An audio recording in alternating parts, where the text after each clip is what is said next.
মোৰ ঘৰ গোসাইগাঁও গুৱাহাটী। মোৰ ল'ৰাটোৰ ওপৰত বেলেগে এজনে কেছ দিছিলে, কেছ দিয়াৰ পিছত পুলিচে আহিছিলে মোৰ ঘৰত। মোটামুটি মোৰ ল'ৰাটো যেতিয়া 8-9 মাহমান হৈছিলে তেতিয়া মোৰ ঘৰত এই মানুহজনে ফাৰ্ষ্টত মোক ফোন কৰি আছিলে। 8-9 মাহ হোৱাৰ পিছত যেতিয়া মোৰ ল'ৰাটো হ'ল 8-9 মাহ হোৱাৰ পিছত এই মানুহজনে মোক ফাৰ্ষ্টত ফোন কৰিছিলে। মই কৈছিলোঁ কোন হয়, মই কৈছোঁ মই চিনি নাপাওঁ। তাৰপিছত কৈছে চিনি পাবা, আপোনাৰ তাতে গ'লে লগ ধৰিলে চিনি পাবা। তাৰপিছত কাটাকাটি আকৌ 2-3 দিনমান পিছত আকৌ এই মানুহজনে মোক ফোন কৰিছে যে তোমাৰ ল'ৰাটো কেনেকুৱা আছে, কি সমাচাৰ। মই কৈছোঁ আপোনাক মই চিনি নাপাওঁ, কিয় ইমান সুধি আছে। কয় চিনি পাবা, আমি যে একেলগত হস্পিটেলত আছিলোঁ বৰপেটা মেডিকেল কলেজত। তাৰপিছত মই কৈছোঁ নহয় আপোনাক মই চিনি নাপাওঁ। সিহঁতে কৈছে কি যে আমাৰ যে 2টা বাচ্চা হৈছিলে, এটা ল'ৰা আৰু এটা ছোৱালী, আৰু ল'ৰাটো যে মৰিছে এইটোৰ মানে কি কয় তোমাৰ শ্ৰাদ্ধ কৰিম। এই মোৰ ৱাইফে কৈ আছে যে হস্পিটেলত যিমান চিনাকি মানুহ আছিলে চবকে মাতি কেনে আমি নিমন্ত্ৰণ কৰিম। তাৰপিছত এনেকৈ ফোন কৰি মই ইমান বুজিব পৰা নাই। তাৰপিছত মই ভাবিলোঁ হ'বও পাৰে, ময়ো 70 দিনমান আছিলোঁ বৰপেটা মেডিকেল কলেজত। তাৰপিছত এই মানুহ যে এদিন মোৰ ঘৰত আহি কিনে গোসাইগাঁৱত আহি কিনে মোক ফোন কৰিছে তুমি ক'ত আছা। মই কৈছোঁ মই আজিতো ঘৰতে আছোঁ, কামত যোৱা নাই। তাৰপিছত কৈছে ঠিক আছে মই তোমাৰ ঘৰত যাই আছোঁ, তোমাক নিমন্ত্ৰণটো দি আহিম শ্ৰাদ্ধৰ, মোৰ যিহেতু বাচ্চা মৰিছিলে হস্পিটেলত। তাৰপিছত মই কৈছোঁ আহক। আহি কেনে ঘৰত আহি কেনে মোৰ ল'ৰাটোক ডাইৰেক্ট ফটো উঠাইছিলে। তাৰপিছত মই চুপাৰি দিছোঁ, বহিবলৈ দিছোঁ, একো সিহঁতে মানে বহাও নাই, চুপাৰিও খোৱা নাই।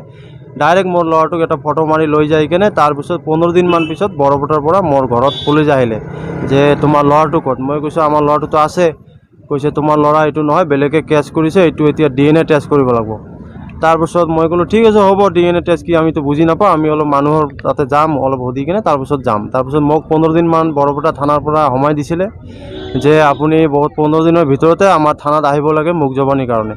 তাৰপিছত মই 15 দিনৰ ভিতৰত মই তাত থানাত গ'লোঁ। মোক ছাৰে ক'লে, ছেকেণ্ড OC ছাৰে ক'লে যে আপুনি বাবু ভালকৈ কওক, মই তোমাক বচাব পাৰিম, ক'ত কেনেকৈ হৈছিলে। তাৰপিছত মই চব ক'লোঁ যে আমাৰ ল'ৰাটো গোসাইগাঁৱত হৈছিলে, গোসাইগাঁৱত হোৱাৰ পিছত অলপ বেমাৰ হৈছিলে, তাৰপিছত কোকৰাঝাৰ পঠাইছিলে, কোকৰাঝাৰত যাই কিনে অলপ সুস্থ হৈছিলে। তাৰপিছত কোকৰাঝাৰ ডক্টৰে কৈছে ইয়াতে অলপ বেছি টাইম লাগিব, আপুনি বৰপেটা মেডিকেলত লৈ যাওক। তাৰপিছত তাতে মই যাই কিনে 17 দিনমান থকাৰ পিছত মোৰ ল'ৰাটো ভাল হৈছিলে, মোক দিছিলে। তাৰপিছত মই ঘৰত আহিছিলোঁ। অহাৰ পিছত এই মানুহজনে যেতিয়া 8-9 মাহ হ'ল তেতিয়া এনেকৈ মোক মিছাকৈ ফোন কৰি মোৰ ঘৰত আহি কেনে মোৰ ল'ৰাটোক ফটো লৈ যাই কিনে তাৰপিছত ফোন কৰিছে, কি কয় কেছ কৰিছিলে, পুলিচে আহিছিলে। তাৰপিছত মই মুখ জবানি দি অহাৰ পিছত পুলিচে মোক ক'লে তুমি এতিয়া যোৱা, তোমাৰ এতিয়া DNA টেষ্ট কৰিম, তোমাক মাতিম, আহিব লাগিব। তাৰপিছত আমি আহি কিনে আমাৰ গোসাইগাঁৱত যিবিলাক মানে আমাৰ গোসাইগাঁও কোৰ্টৰ কি কয় তোমাৰ উকিলৰ লগত আলোচনা কৰিলোঁ। উকিলে ক'লে যে তোমাৰ কি টেনশ্যন, তোমাৰ ল'ৰা, তোমাৰ একো টেনশ্যন নাই, সিহঁতে DNA টেষ্ট কৰে কি কৰে কৰক, একো টেনশ্যন নাই। তাৰপিছত 2 মাহ 2.5 মাহ পিছত মোক থানাৰ পৰা ফোন কৰিলে যে আজি আহিব লাগে, আজি ব্লাড ল'ব লাগে তোমাৰ। তাৰপিছত মই গ'লোঁ, মইতো ইমান বুজিও পোৱা নাই। যোৱাৰ পিছত মানুহ নাই, আমি 4জনমান গৈছিলোঁ, সিহঁতে আহিছিলে 10-12জন, যিজনে মোৰ নামত কেছ কৰিছিলে। তাতে যাই কিনে ডক্টৰ অহাৰ অলপ সময় দেৰি হৈছিলে। তাৰপিছত এই মানুহজনে আমাৰ সন্মুখতে বহি আছিল, যিজন মানুহ মোৰ নামত কেছ কৰিছিলে। বহুত টকা বান্ডিলে টকা ওলাইছিলে, কিন্তু কাক দিছে নাযায় এইটো মই নাজানো, কিন্তু বহুত পইচা ওলাইছিলে। আৰু এই মানুহজনে মোৰ মোবাইল নম্বৰতো ফোন কৰিছিলে যে যাৰ টকা বেছি আছে সেই ল'ৰাটো পাব, এনেকৈ মোক ফোন কৰিছিলে। সেইকাৰণে তাৰপিছত DNA টেষ্টৰ কাৰণে মোৰ ল'ৰাটোক ভিতৰত লৈ গৈছিল। লৈ যোৱাৰ পিছত ব্লাড লৈছিলে মোৰ ল'ৰাটোৰ। লোৱাৰ পিছত মই পুলিচক কৈছিলোঁ ছাৰ আপুনি এইটো আমাৰ কিয় ব্লাড লোৱা নাই। পুলিচে কৈছে নহয়, 2 পক্ষৰ ব্লাড ল'লে যদি 2 পক্ষত যদি আমাৰ DNA টেষ্টটো পজিটিভ আহি যায় তেনেহ'লে আমি বাচ্চাটো কাক দিম। তাৰপিছত আমাক পুলিচে কৈছে তহঁতৰ ইয়াতে কাম নাই, তহঁতৰ বহুত দূৰত ঘৰ, তহঁতে গুচি যাওক। তাৰপিছত আমি আৰু বুজিব পৰা নাই, আমি তাৰ পৰা আঁতৰি আহিছিলোঁ।